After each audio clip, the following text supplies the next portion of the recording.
Hi guys, welcome back to our channel. இன்னைக்கு நம்ம சேனல்ல என்ன பார்க்க போறோம்? அதுக்கு முன்னாடி நம்ம சேனலை சப்ஸ்கிரைப் பண்ணுங்க கூட பெல் ஐகானை கிளிக் பண்ணுங்க. அப்பதான் நான் போற வீடியோஸ்லாம் நோட்டிஃபிகேஷன் வரும். மறக்காம உங்க ஃப்ரெண்ட்ஸ் அண்ட் ஃபேமிலிக்கு ஷேர் பண்ணுங்க, லைக் பண்ணுங்க, மறக்காம கமெண்ட் பண்ணுங்க எப்படி இருக்குன்னு.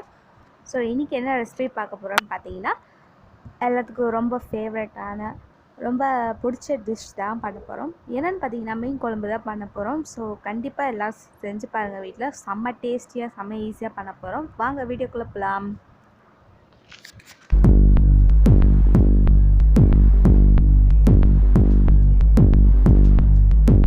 ஒரு சட்டி எடுத்துக்கோங்க. அதில் 10 வெங்காயம், சின்ன வெங்காயம் எடுத்துக்கோங்க. சின்ன வெங்காயம் தான் டேஸ்ட் கொடுக்கும். ஸோ சின்ன வெங்காயமே எடுத்துக்கோங்க. இப்போது 5லேருந்து 6 பூண்டை நல்லா தட்டி எடுத்துக்கோங்க. இப்போது 1 ஸ்பூன் மிளகு போட்டுக்கோங்க. அதோட 1 ஸ்பூன் சீரகம் சேர்த்துக்கணும். இப்போ இதெல்லாம் தான் நல்லா மிக்ஸ் பண்ணிக்கோங்க. இது கூட கருவேப்பிலை நம்ம சேர்க்கணும். ஸோ இதை நான் ஃபஸ்ட்டு நல்லா மிக்ஸ் பண்ணிக்கோங்க. இப்போ கருவேப்பிலை சேர்த்துட்டோம். இதையும் போட்டு நல்லா வறுத்துக்கோங்க. இப்போ 4 தக்காளி எடுத்து வச்சுங்க, அதை போட்டுக்கோங்க.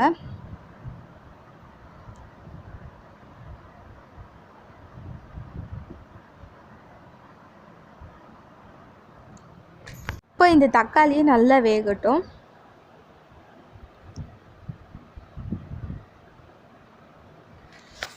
தக்காளி வெந்ததுக்கப்புறம் நம்ம என்ன பண்ணணும்னா 6 ஸ்பூன் சாம்பார் பொடி இருக்குல்ல, அது போடணும்.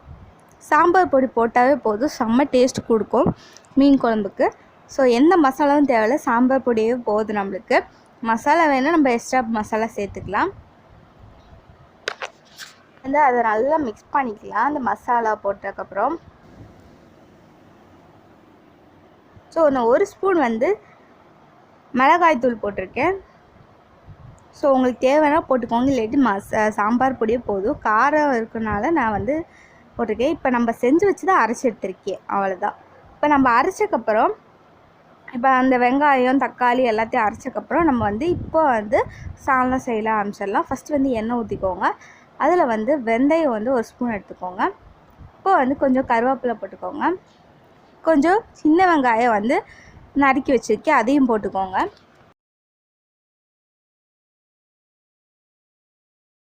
இப்போ வெங்காயத்தை நல்லா வதக்கிக்கோங்க.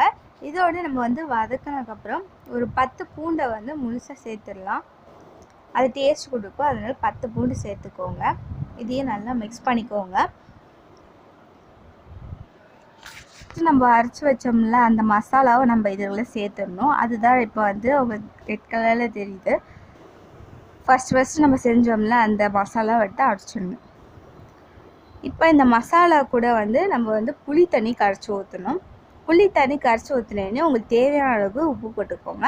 இப்போ இந்த சால்னா நல்லா கொதிக்கட்டும். மூடி வச்சு ஒரு 10 நிமிஷம் கழித்து பார்க்கலாம். பாருங்கள், 10 நிமிஷம் கழித்து தேங்காய் பால் நல்லா கெட்டியான தேங்காய் பால் எடுத்துக்கோங்க. தேங்காய் பால் ஊற்றினா தான் டேஸ்ட் கொடுக்கும் நல்லா, அதுக்காக தான் தேங்காய் பால் ஊற்றுறோம். இதையும் நல்லா கொதிக்க விட்டுக்கோங்க. இப்போ நல்லா மிக்ஸ் பண்ணிக்கலாம் இதை. இப்போது நம்ம சால்னா நல்லா கொதிச்சக்கப்புறம் இதில் மீன் எடுத்து போட்டுக்கலாம். மீன் போடாமே அந்த சால்னா டேஸ்ட்டாக இருக்கும்.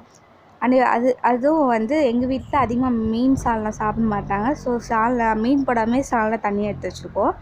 மீன் போட்டதுக்கப்புறம் ஒரு 10 நிமிஷம் கழித்து பார்த்தீங்கன்னா சால்னா ரெடி ஆயிடும்.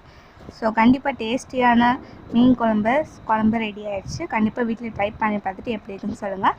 மறக்காமல் சப்ஸ்கிரைப் பண்ணுங்கள் நம்ம சேனலில். மறக்காமல் உங்கள் ஃப்ரெண்ட்ஸ் அண்ட் ஃபேமிலிக்கு ஷேர் பண்ணுங்கள். தேங்க்ஸ் ஃபார் வாட்சிங்.